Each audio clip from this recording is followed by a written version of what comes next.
You are falling asleep and something is reaching for you.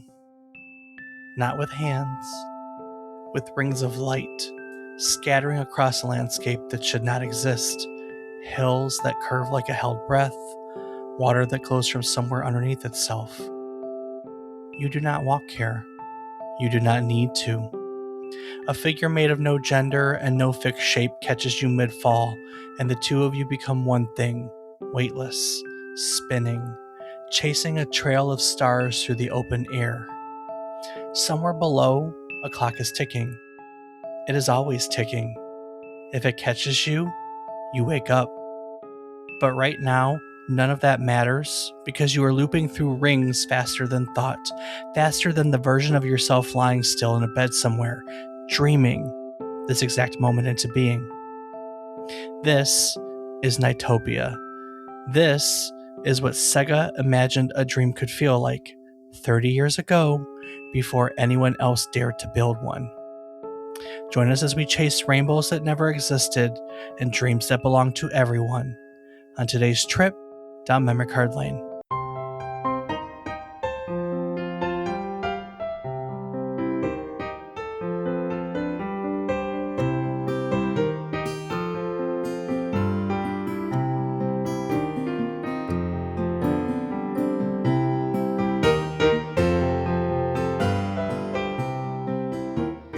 Good morning, good afternoon, and good evening.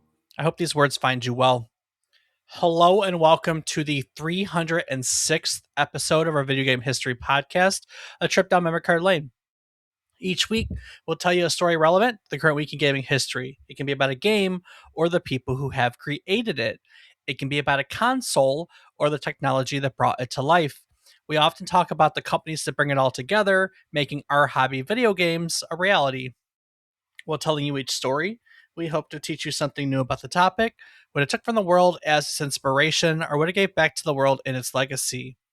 Today, we are looking back at Nights into Dreams, the 1996 Sega Saturn game that asks players to fly through somebody else's dreams instead of walking through their own story. Developed by Yuji Naka and the rest of the Sonic team fresh off finishing Sonic & Knuckles, it was built from an idea that started as a game about rainbows, got rejected for not being universal enough, and ended up becoming one of the strangest, most singular experiences the Saturn had ever produced. I'm David Casson, and as always, I'm joined by my co-host, who I suspect has spent more of his life chasing rainbows than he'd ever admit on this microphone. He is, of course, my brother, Rob Casson. Rob, be honest, if you fell asleep right now, what shape would you take in somebody else's dream? Donger. Just a donger? Boom, baby. Let's go. I guess that was easy. Hey, it was, if I'm going to be in a dream, you're just going to see Rob and be like, damn, that's a donger. I don't really know if I have any other answer for you. I'm just going to accept it as is. That's as good of an answer as any because it's memorable. Exactly. You wouldn't forget Rob is the donger. It's unexpected, maybe. I don't know. If someone knows you, it might not be unexpected, but it's it's certainly memorable. Yep, I'll remember Rob the Dick. I don't even have an answer. I mean, I could be like, oh, I'm going to be a musical note, or a musical note would be cool. Maybe I'd come back as like the god of something. That'd be pretty cool. That's pretentious. Wow. I am the god of my own. No, it wouldn't be domain. The dream domain. You know what I always enjoyed the most was, if I'm not mistaken, it's the Native American, one of the Native American like dream gods. Well, it actually makes sense because a dream catcher, but as a lady who is a giant spider. And I always thought that was like the coolest thing ever. I don't even have words, Dave. Okay, well, that's okay. Because it is pretty cool. I'm going to give you that, but we're getting really far off topic here. And I think that people are here to learn about games. Giant spider ladies. They're here to learn about. Does our game today have giant spider ladies? Because that'd be pretty cool if it did. I do not know the answer to that. I did Oh. not. I did not play it enough. I tried it, but I did not play it enough. I actually own this one, fun enough, but I have never played through it, so I do not know the answer to that. I doubt it based on my knowledge of it, though. But with that being said, you are correct. We do have a whole story to tell, and it is not about giant spider ladies. I'll concede that point to you. Unfortunately, I have to. But before we get there, why don't you take some time and share with our listeners some other things that have happened during this week in gaming history? All right. Well, kicking it off on July 5th, 1950, Bandai was founded in Tokyo, established by World War II veteran Naoharu Yamashina as a spin-off of his brother-in-law's struggling textile business. The company started small, distributing celluloid dolls, metallic toys, and rubber swimming rings, before releasing its own first original product that same year, a beach ball with a bell inside called the Rhythm Ball, which actually suffered from a rash of quality defects before Bandai worked out the kinks. From that shaky start, the company grew into one of the most important character licensing businesses in the world, eventually building its fortune on toys tied to Astro Boy, Ultraman, Power Rangers, and Gundam. Decades later, in 2005, Bandai merged with Namco to form Bandai Namco Holdings, joining a toy company built on licensing other people's characters with a game company that had spent 50 years building its own. You guys, you and your friends play games that are Bandai Namco games, don't you? I definitely have played a few of them, yes. I can't think of any in the moment, but yeah. Who publishes Dark Souls now and Dragon Ball Z? Dave, you would be right that Bandai has done that, but also From Software. I mean, they're the developer, so Well, they had a part in publishing. Come on. yeah, that's right. Yeah, that's exactly right. So. Uh, oh my goodness, Bandai, big licensing, big toy company, the Power Rangers, the Gundam. We've covered them in other episodes before, so if you want to check out some of that, go into our archives. They are deep in our archives. Indeed, they are, Dave. Not deep in our archives is our next topic. When on July 1986, The Return of Ishtar was released for arcades in Japan, developed by Game Studio and published by Namco. It was a direct sequel to the Tower of Druaga, picking up right after Gilgamesh rescues the priestess Kai. And now, the pair has to fight their way back through 60 crumbling floors to escape. The game required two players working together, one controlling Kai's magic, and the other controlling Gilgamesh's sword, and it was also the first Namco game to include a password system, letting players continue from where they left off instead of starting over from scratch. It never made it outside of Japan at the time, and reviews decades later were rough, with more than one critic calling it just plain weird. Still, it kept the Babylonian Castle saga alive long enough for Namco to continue experimenting, and that willingness to reinvent a hit rather than repeat it became a habit the company leaned on for years. The Return of Ishtar is incredibly interesting because it reverses the save the princess trope, right?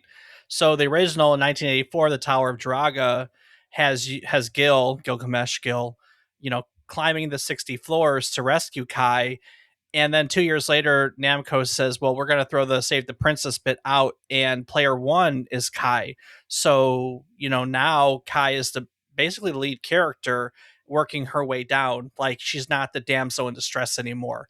And at a time, 84 to 86, when you pretty much only have the save the princess, the Mario and Zelda. Let's just take those huge two examples from that time period. The save the princess, just the concept of it was everywhere.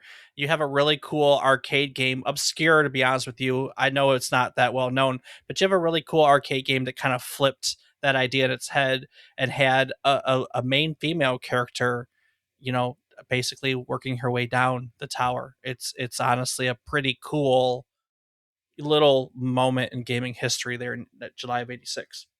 No, it's definitely cool, Dave. Never knew about it. That's really cool.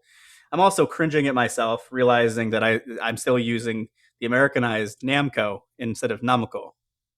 Oh, see, there you go. See, I give you this because I can't pronounce the Japanese names, so I Well, depend on you. it's my mind still is feeling that it's not Japanese, and like because before knowing Japanese or learning how to speak Japanese or listen and learn understand Japanese, I didn't realize it was Japanese. Like Yeah, fair enough. I knew the name Bandai Namco at the time, and Let's. now that I know it's Japanese and I know how I can hear it, it's Bandai Namco, and it's like my brain still goes the old way because 20 some years of thinking that's how it was. I think that's fair, but it's always Bandai Namco to me. That's fair. I understand that. Americanized fool. Well, speaking of games that were Americanized, Dave, on July 10th, 1997, Armored Core was released for the PlayStation in Japan, developed by From Software and published by Sony Computer Entertainment outside of Japan.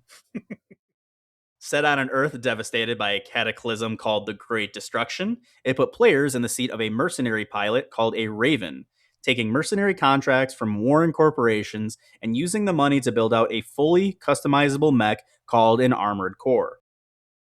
Reviewers praised the sheer depth of that customization, swapping legs, arms, cores, and weapons to build a machine suited to whatever job came next. It became the foundation for one of From Software's longest running series and helped shift the studio's identity toward mech combat years before Dark Souls ever entered the conversation. Well, what can I say? You're a From Software fan. Yeah, and I mean the Armored Core games are good too. I've played them. I did more with Mech Warriors, but I still think it's a great game, and it's definitely popular here in the West. And we know a lot of people that play it. So I have not played Armor Core. You know how I feel about. I was going to make a From Software joke, but they're actually a good developer. you got that right. I just hate their games. It's okay, Not. Dave. You're just bad. I am. That's why. I don't hate all their games. I played Elden Ring a lot. That may be true. That does not take away from the fact that you just aren't that good.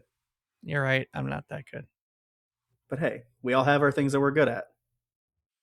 I'm still waiting to find mine. 40 some years on this earth and I haven't found it yet. Well, I think you're pretty good at dungeon crawlers. I'll take the compliment. Move on. All right. Next up, we have on July 7th, 2000, Sony released the PS1 in Japan, a smaller redesigned version of the original PlayStation. It stripped out the reset button and the old parallel and serial ports, rounded off the boxy shell of the original console, and shrank the whole thing down to a fraction of its old size. Despite launching the same year as its own successor, the PlayStation 2, the PS1 went on to outsell every console on the market through the rest of that year. PS2 is included. It outsold the PS2. It did. Sony would later offer a small LCD screen attachment for it, turning the redesigned console into one of the earliest attempts at a portable home console experience. That little 5-inch LCD screen was cool. No, that thing was awesome. I didn't actually have one, but I knew a friend who did, and that thing was sick. I wanted it. And then I never got one. Said I got a GameCube once that came out. Had that little 5-inch LCD screen and the car charger so you could play it in the car, which was Nice. And this is 2000. The PSP didn't come out to 2004. So like 4 years before Sony officially enters the handheld market, they're basically offering a portable console. It's kind of cool when you think about it, like unique. I definitely agree, Dave. Like I said, didn't have one, but I thought they were pretty damn cool. So They are. last up for this week in gaming history, on July 2006, Prey was released for PC and Xbox 360, developed by Human Head Studios, under contract for 3D Realms, and published by 2K Games. The game followed Tommy Tawoti, a Cherokee mechanic pulled aboard a living alien spacecraft called the Sphere. using portals and shifting gravity to build puzzles and combat encounters unlike anything else running on id Tech 4 at the time. Tommy's ability to walk as a spirit and return from death gave the game its signature hook. It had been in development in one form or another since 1995, passing through several studios and several total redesigns before finally reaching store shelves.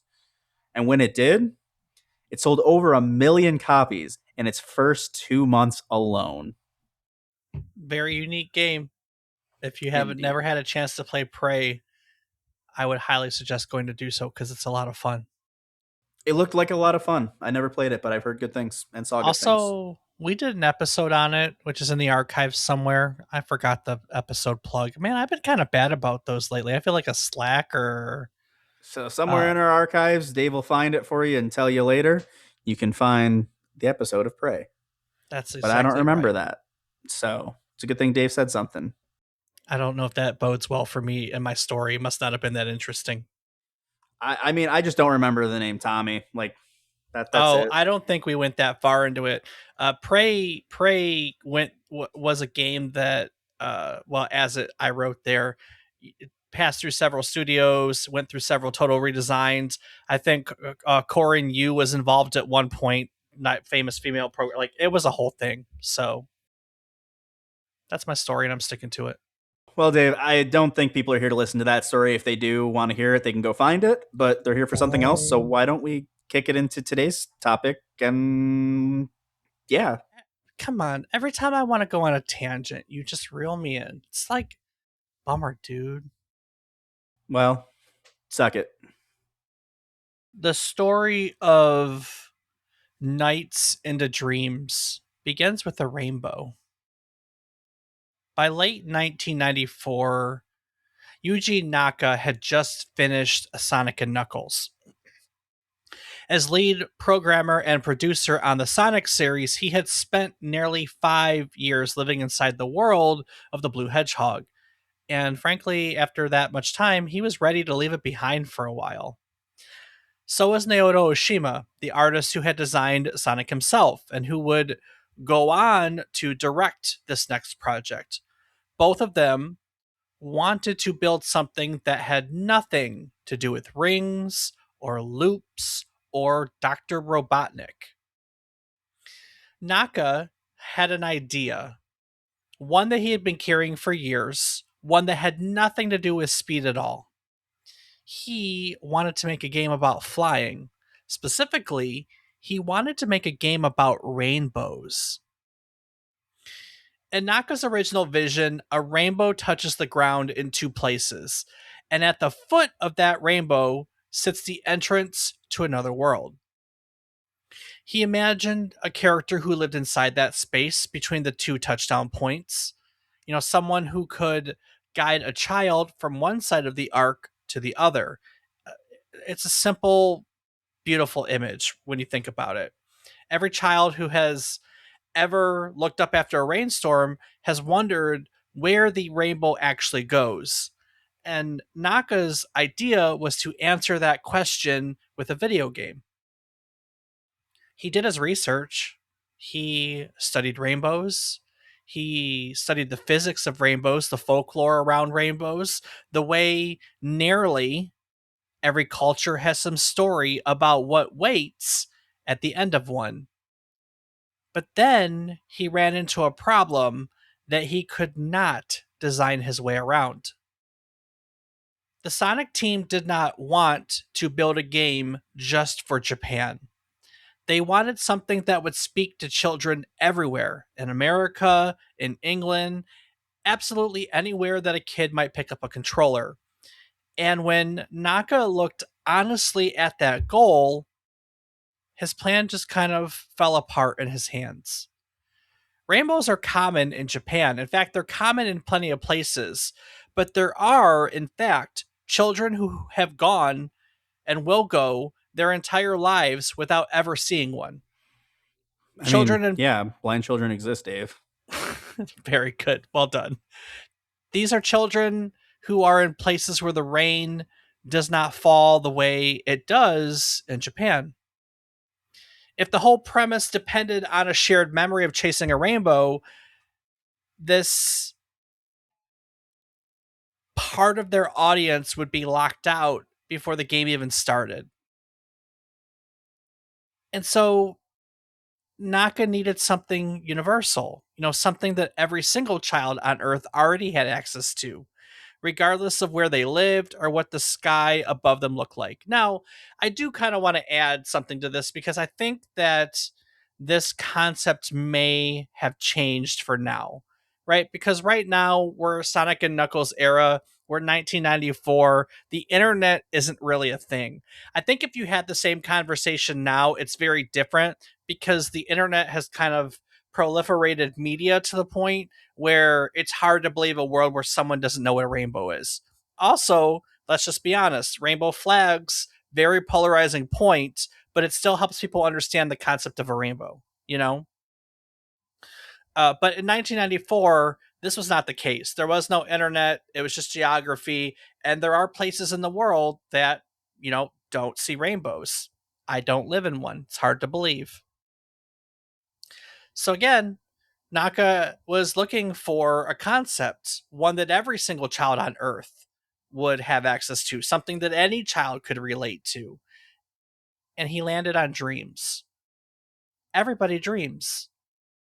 It doesn't matter what country you were born in, what language you speak, or whether or not you may have once seen a rainbow arc across a rainy afternoon.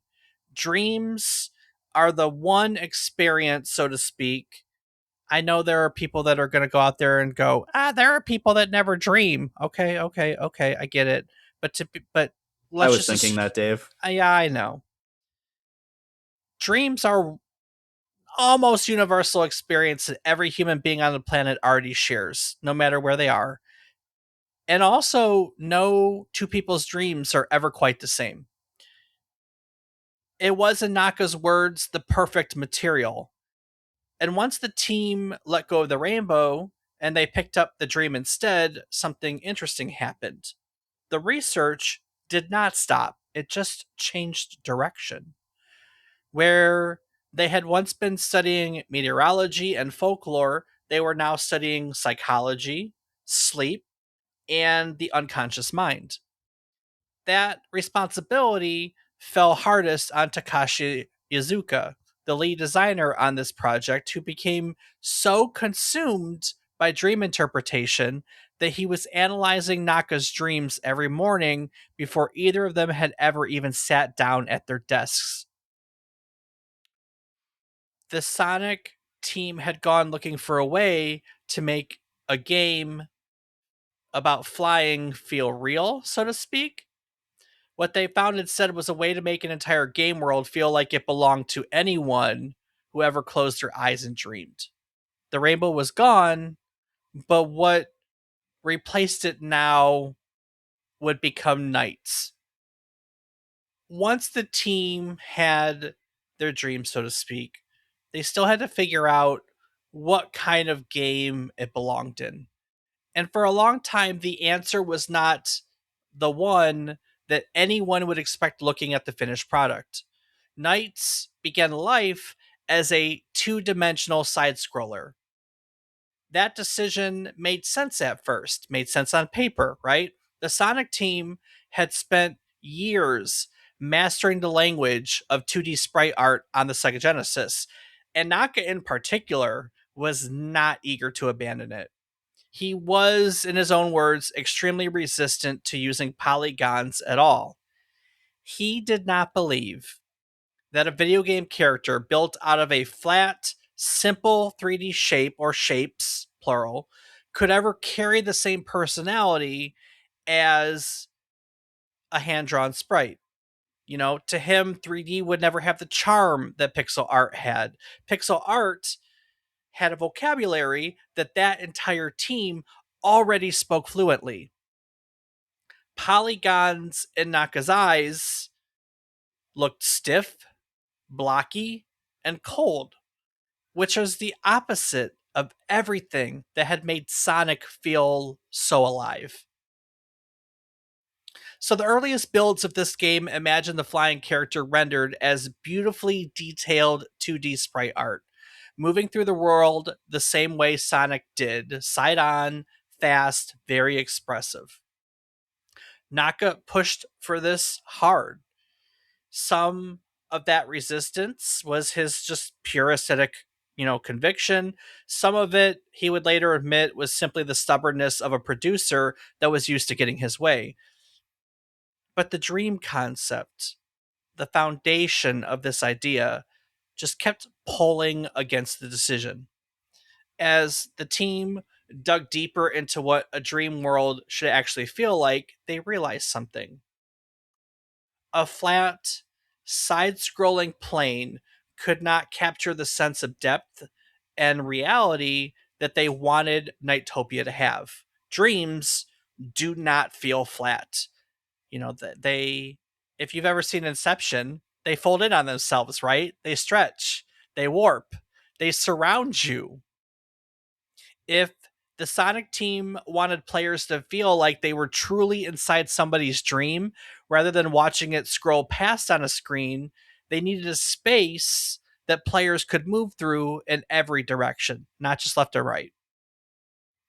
And so one of the team's designers finally spoke up about it, and they told Naka that they should just try it. Try the polygons. Just try the polygons. See what happens. And so at first they tried pre-rendered CG sprites, a kind of middle ground between the two approaches, and it didn't quite work the way they had hoped. So eventually they found their way there, found their way and committed to full on real-time 3D polygons. And when they finally got to that point, it clicked for them. The dream world that the Sonic team had been chasing on paper finally matched what showed up on screen. Naka saw this and he came around completely. He has since said that he is glad they made the leap, that the polygonal presentation ended up being the only way to properly sell the illusion of a living, breathing dream. Even then, though, the team did not end up handing players a fully free 3D flying experience.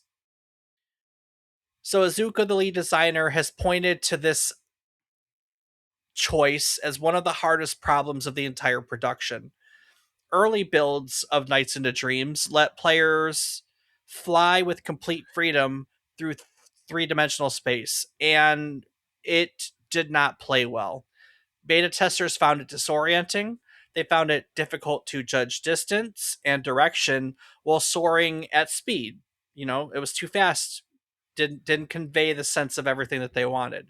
So Iizuka has described the core tension of development as reconciling this whole two-dimensional side-scroller style control with fully three-dimensional environments.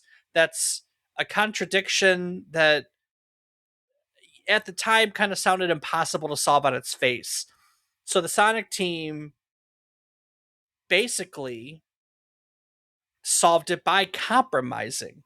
The overworld sections where players walk as a character named either Elliot or Claris remained open and fully three-dimensional, but the flight itself, the game's signature feeling, the main parts that the development team wanted the player to feel, to have fun with, these were basically constrained to what the team called invisible two-dimensional tracks. So the flight is basically rail, right? It's on a rail.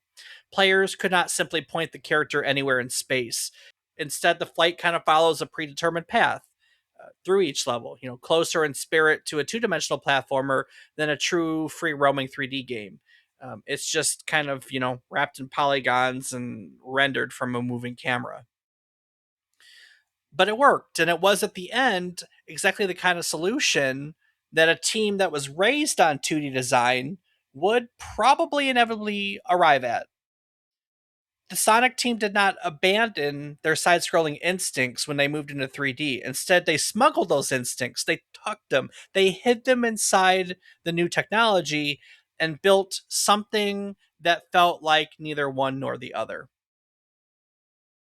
So, with the shape of the game settled, Sonic Team still had to decide who or what actually lived inside it. The characters of Knights itself became the center of a design philosophy that went well beyond how a character should look. Naoto Oshima, the artist who had originally designed Sonic and who ended up directing this project, took on the job of giving the game's dream guide a face.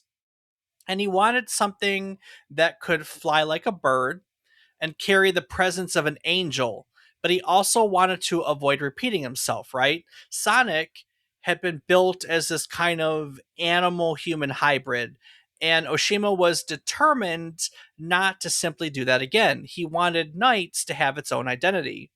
And so that identity turned out to include something that almost no game character before it had ever attempted. Knights has no defined gender. This was not left to chance. It wasn't like some accidental art style. It came out of the same conversations that had already turned a rainbow into a dream. If dreams belong to everyone, the team reasoned, then the being who lives inside the dream should not be locked into being a boy or a girl. Every person who plays the game brings their own dreams with them, and Knights was meant to reflect whomever happened to be dreaming, not imposed a fixed identity on top of it.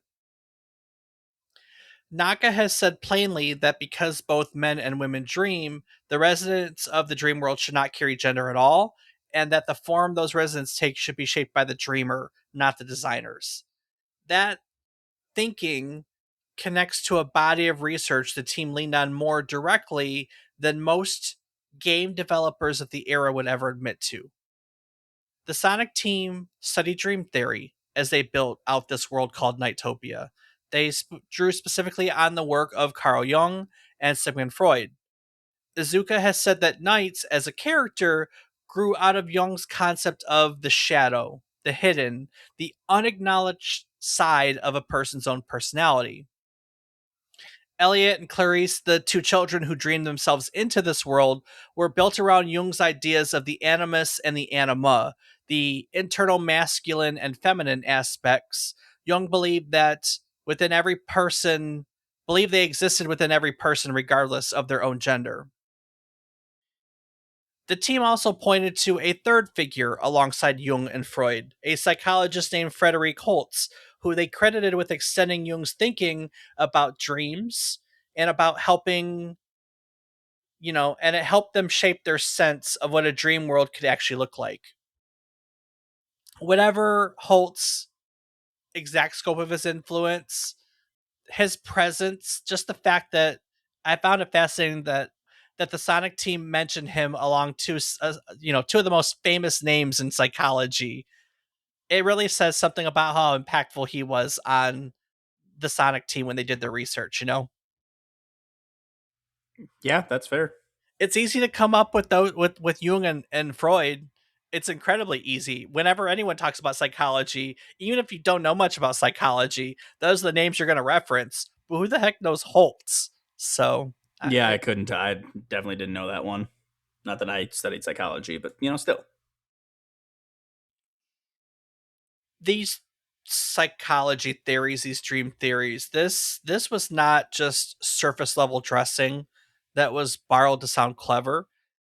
This is the actual architecture that the world was built on.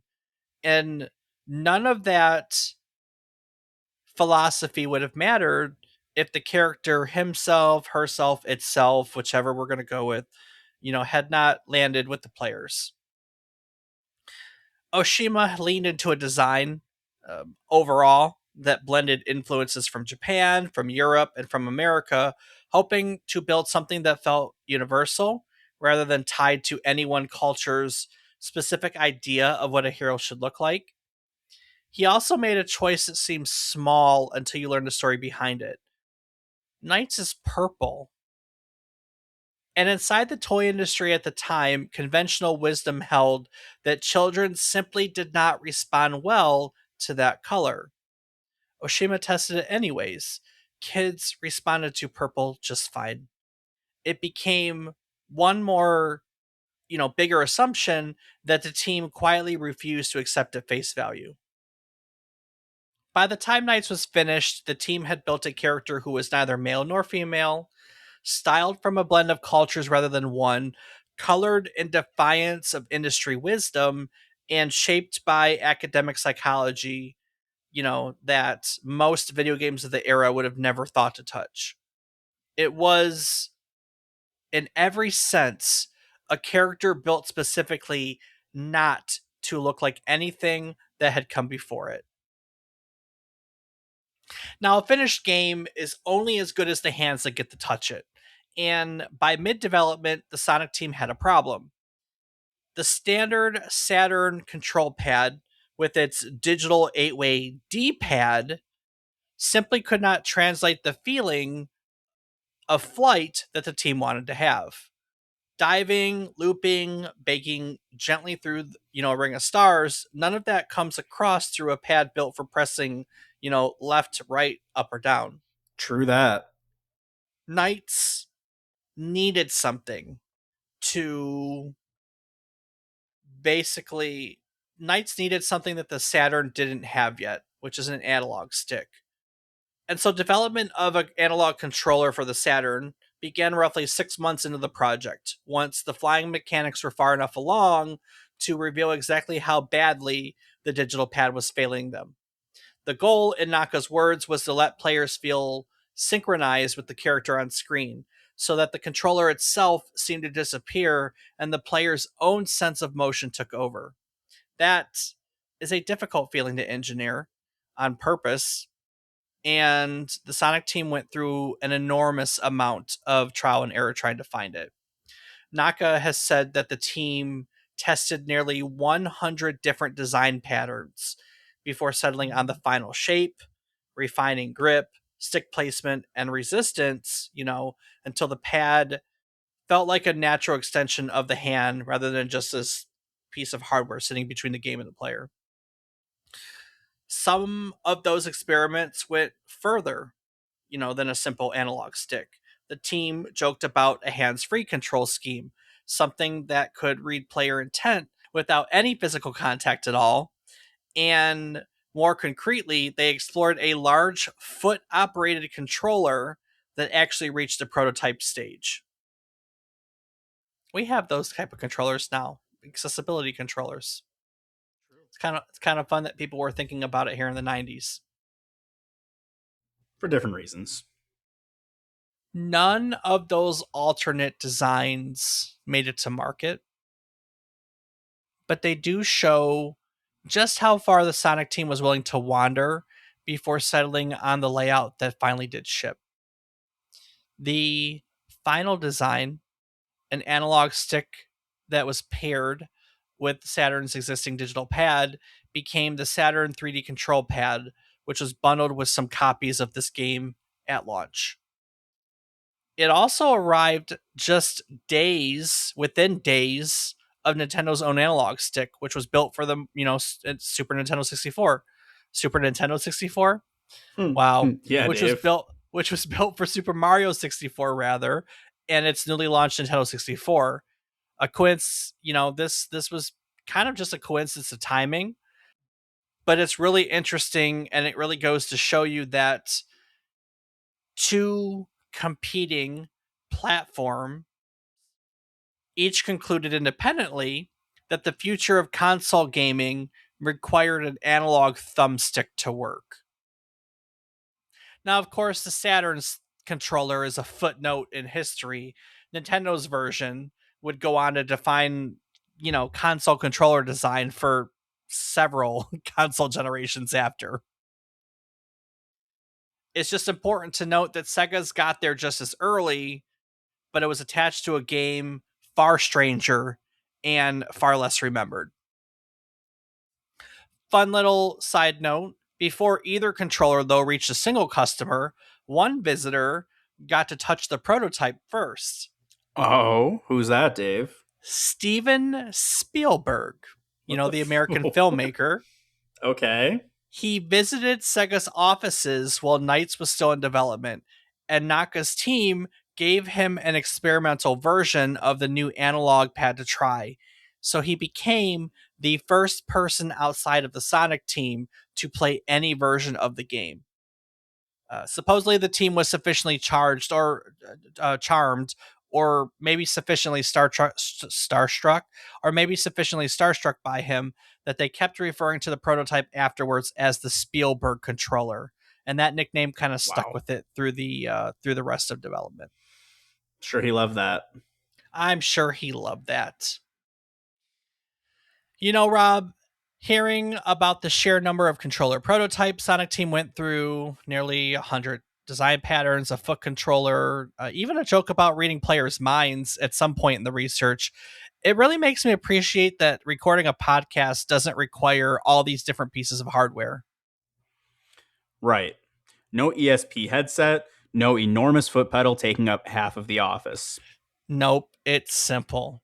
And that's largely thanks to Zencaster, the all in one podcasting platform that takes the guesswork out of recording entirely. You just log in from your browser, hit record, and you're instantly capturing studio quality audio and up to 4K video.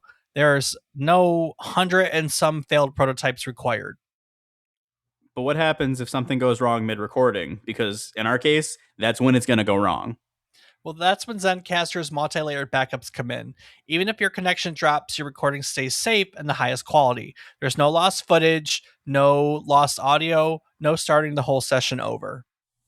And once it's recorded, tell me that editing doesn't take 6 months of trial and error. Not even close. Zencaster's post-production tools automatically clean up background noise, trim filler words, and balance your audio. You get some of the polish without the grind. And getting it out into the world? One click. Zencaster distributes your podcast directly to all the major platforms, Spotify, Apple Podcasts, and more, straight from the same dashboard. So basically the opposite of building 100 controllers just to find the right one. Absolutely. So if you're interested, go over to zencaster.com/pricing. Use our offer code, all one word, memory card lane, and you can get 30% off the first month of any Zencaster paid plan. If you've got a story to tell, Zencaster makes sure that the only hard part is actually telling it. No Spielberg controller required. That's right. Head over to Zencaster, use our code, all one word, memory card lane, and you can get 30% off your first month. All right, Dave. So after all that trial and error, it ends up paying off. Well, Nights into Dreams finally reached store shelves in Japan on July 5th, 1996, and the response was immediate. It topped the Japanese all format sales chart that month. No small achievement given that Nintendo had just launched the N64, and competition for shelf space and attention was fierce.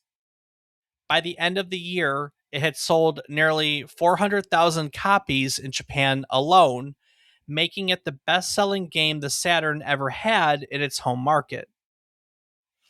In America, it sold out at multiple retailers during its release window, and it became one of the platform's strongest sellers through that Christmas season. Otherwise, critics were just as enthusiastic. Computer and Video Games, a British gaming magazine, called it one of the most sensational games ever made. Sega Saturn's magazine reviewer praised the game's visuals and its color work, calling it one of the most captivating experiences that the Saturn had ever produced. The Japanese version of the same magazine went further, predicting that the game would have a significant impact on the action genre as a whole. Next Generation magazine, in its own coverage, was also gushing about the flight controls, calling them beyond a doubt the most fluid and satisfying ever built for a game on any system, and praising the visuals as beyond a doubt the most fluid and satisfying of the era. Reviewers, they were all wrong. No, I'm just kidding. Wow, okay. No, look, they were wrong about it having an impact on the genre, to be fair, right? Yeah, that's Because fair. it's just a footnote. But people loved it. Reviewers also loved the soundtrack. Computer and Video Games also called it the best music ever written for a game. That is bold, Computer and Video That Games. Yeah, that is pretty bold. Following year, EGM ranked Knights 70th on its list of greatest console video games of all time, describing it as unlike anything readers had ever seen before. A 2.5 dimensional platformer without any actual platforms. That description has stuck to the game ever since because there genuinely isn't a clean genre label that fits it. For all that praise, there was one honest crack in the reception, and it's worth sitting with rather than just kind of glancing over. Next generation, even when heaping praise on the flight mechanics, as I said, it pointed out that the game just rushes on by. There are 7 levels, split between the 2 playable characters, meaning that a skilled player could see everything that the game had to offer in a single afternoon. In an era when length was quickly becoming shorthand for value, a game this replayable but short stood out as unusual, right? Maybe even risky. Sonic Team had built Knights around scoring and grading, mastering each level rather than simply reaching the end of it. And that design choice meant that the game rewarded return visits in a way that raw level count never could. But not every player in 1996, to be fair, was equipped to see the difference between a short game and a shallow one. And that gap between what Knights offered and what players expected from a full priced release was the one place where even all this glowing reception couldn't quite, paper over. Now, every successful game, as we know here, gets asked for a sequel, right? Because why else, Rob? Money. Money! Money! Knights, no exception. What makes its story different, though, is how consistently and for how long the answer stayed no. Now, a short, holiday themed follow up called Christmas Nights in a Dream did arrive later that year in 1996. It was distributed largely as a promotional item rather than sold as a standalone release, but a true sequel, an actual sequel, a second full game built around Knights and Nightopia did not appear for over a decade. Fans asked, they clamored for it. Naka has said that he was asked hundreds of times over the years to make one, and his answer never changed. He has compared his reluctance to make a sequel directly, funny enough, to Spielberg's own relationship with E.T. E.T. is a film that Spielberg has refused to ever remake or sequelize despite decades of requests. Naka has said that he feels the same way about Knights that he believes Spielberg feels about E.T. the Extraterrestrial. It was a first work, made at a specific moment, born out of a specific set of instincts and constraints, and revisiting it risked cheapening whatever made it work the first time. Some things, in his view, are meant to be made just once. The refusal to make a sequel held all the way through Naka's departure from Sonic Team. When a new, true sequel finally arrived, Knight's Journey of Dreams for the Wii in 2007, Naka was no longer with the studio that had once been his. Takashi Iizuka, the lead designer on the original, the one who had gone on to eventually lead the Sonic team itself, produced the sequel instead. Naka's answer to the fans hadn't changed at all. The industry simply decided to move on without waiting for him to say yes. What I will say, one other notable thing about it is that Naka's refusal never seemed to come from indifference towards the character. In a 2010 interview conducted for the fan community that was done years after the game's release, he said plainly that Knights still appears in his own dreams, and that so long as that remains true, the character will keep on living, whether or not he is the one making new games about it. That's a really strange, almost tender thing for a producer to say about a piece of software that he built to hit a release date, Yeah, I agree. It suggests that the refusal to sequelize was never really about protecting a business asset. It's more so protecting a memory. Nights into Dreams began as a rainbow that nobody could chase, became a dream that nobody needed to define, wore a gender that nobody assigned to it, and ended up guided by a creator who decided that the surest way to keep it alive was to never touch it again. If today's episode has you chasing threads, we've got a few places to point you. Episode 43 tells the story of Sonic the Hedgehog, tracing where Yuji Naka and Naoto Oshima started before they ever set out to build a dream world. Of course, we talked about Super Mario 64 in this episode, and that would be episode 200. The game that, kind of launched the 3D era and had the nice fancy 3D controller. We've even talked about Steven Spielberg before, which is episode 9, early on in our archives. Steven Spielberg was involved in Medal of Honor. And if you're looking for Prey, which we talked about at the beginning, and I said, hey, it's in our archives, I'll go find it later. That would be episode 254, Portal to the Unknown. These are fantastic episodes. Between these four, you've got people, you've got a rivalry, you've got the man who touched the controller before anyone outside Sega even had a chance. You've got all sorts of fun stuff. You can of course find these episodes and everything else in our archive, which is at our website, www.memorycardlane.com. Rob, what else can people find on our website? You can find a calendar of our future episode topics, know what we'll be talking about in the coming weeks and months. You can also find a link to our Discord channel where you can come chat with Dave and I and maybe learn some things that you didn't get from the podcast. You won't know until you join. You can find a link to our Patreon where you can get access to ad-free and unedited versions of all of our episodes, know what's going on behind the scenes. It's pretty cool back here, more fun than it is out in front, so come hang. And you can also find links to our social media where I am on several platforms as Rob_O_Raptor. Dave? I can be found on various platforms as David is Wrong. Each week, we'll tell you one story relevant to the current week in gaming history. It can be about a game, a console, a person, a technology. We've covered a few places as well before. We'll tell you each story. We hope to teach you something new about the topic, what it took from the world as its inspiration, or what it gave back to the world in its legacy. When we sit down to research new topics each week, we get excited when we find out new things to share with you. It's this fantastic cycle of learning and teaching, teaching and learning. And in celebration of said cycle, we like to talk about our takeaways each week. So, Rob, what did you learn today? Dave, I think my big takeaway has to be the Spielberg controller. You like that, huh? I mean, it's such a random thing to me. Like, oh yeah, the one person not on the team that used this was Spielberg. What?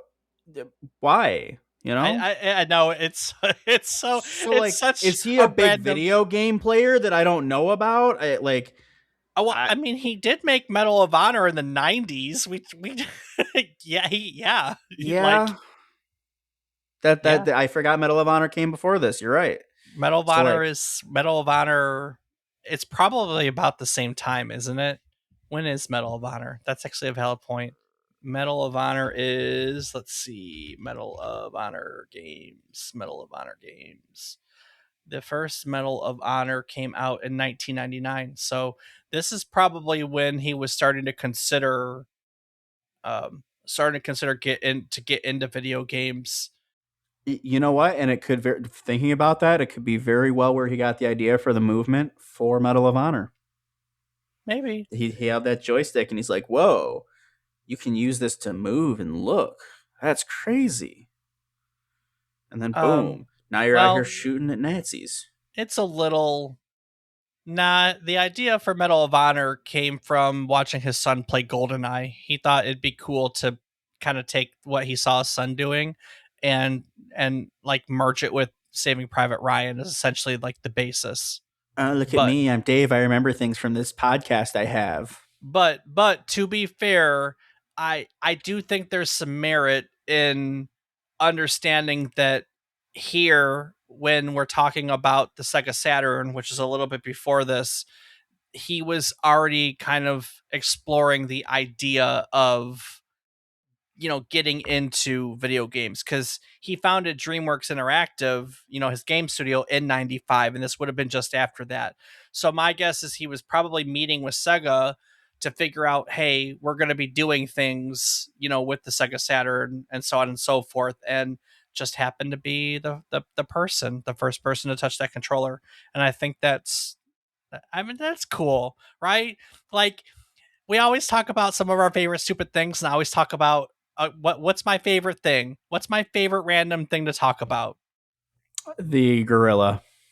Oh, that's 100% my favorite thing. What's my second favorite thing to talk about? Is that the museum? No, no. Whenever someone asks me a dumb fact about a video game, what's the dumb fact I like to give? Because you give the same Uh, one. The skateboard. yes, it's that the skateboard was Bruce Willis. That's it. Willis. 100%. Yes. So, like, why would the original prototype for Tony Hawk have Bruce Willis on a skateboard, right? Like, that's completely random, too. And now here we're going, well, the first person to touch the Saturn controller that wasn't a designer was Steven Spielberg. It's just a fun coincidence. No, it is 100%. It's a really cool thing. But it's just one of those coincidences. You're just like, damn, that's cool. So Dave, that's me. How about you?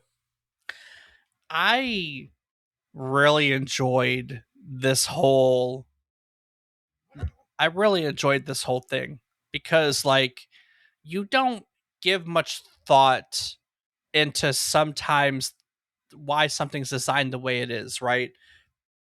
But this game, they took the concept of dreams and they dove all the way in. Movement was important, and we don't want to impose an unfair, like, someone's idea of self on them. So we're gonna make the character gender fluid. This is a gender fluid character before that was even a concept, right? Uh, Well, we can't say it was before it was concept because it's a concept here, Dave. yeah, So, but you get what I'm saying. yeah, but you're technically wrong. You're right. This is a gender fluid character before gender fluid was a more commonly talked about term. That I'll give you. Okay. I just think it's really interesting the way they went into all of it, into dreams and Jung and Freud and dream psychology, and how they turned it into a whole design. And every bit of the designs makes sense. It makes sense, right? Um, Yeah, I think so. and I think that that's just so fantastic. And to be honest with you, it was so unexpected for me.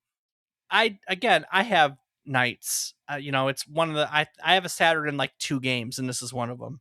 And, like, I didn't go into this thinking it was any gonna be anything special, any sort of story, and it turns out, like, this was a really cool development story, a really cool development story. Just the way they got into the psychology and how it broached out and everything. This one surprised me, and I had a lot of fun with it. Yeah, no, I can understand why, Dave. I definitely agree with you on that. I know you had to sit here and listen to me rant about it for almost an hour. Um, Only like 50 some minutes. Okay, fair enough. All right, Rob. Well, before I take it out of here and look into next week, is there anything else you'd like to add to today's episode? I will just take a moment, as always, to say thank you so much to everyone for listening. It means the world to have you along as we teach you about the games or the people or the things that made the games around us. So thank you. Yuji Naka set out to build a game about chasing rainbows, and somewhere along the way, he built a mirror for the sleeping mind instead. Every choice that made Knights what it is came from the same instinct. Look at the obvious path and refuse it. A rainbow that excluded too many children became a dream that excluded none. A 2D side scroller that fit comfortably inside everything Sonic Team already knew became a 3D world that none of them fully trusted yet.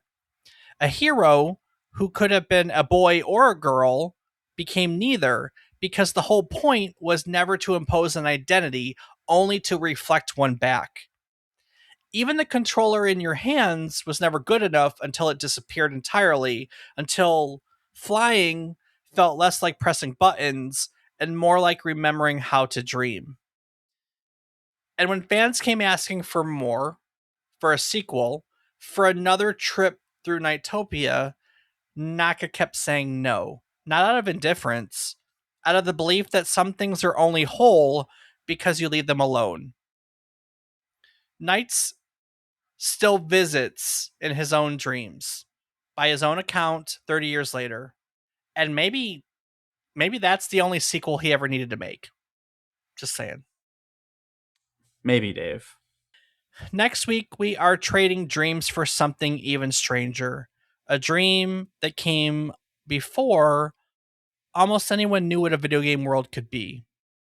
In 1985, a game called Alternate Reality The City tried to build an entire living world inside your computer, one that you could wander endlessly, long before anyone had a name for what that even was. So join us next week as we step into one of gaming's strangest, earliest experiments with another world, as we take another trip down memory card lane to the thing. Ba-ba-dum, ba-ba-bum, ba-ba-da-bow.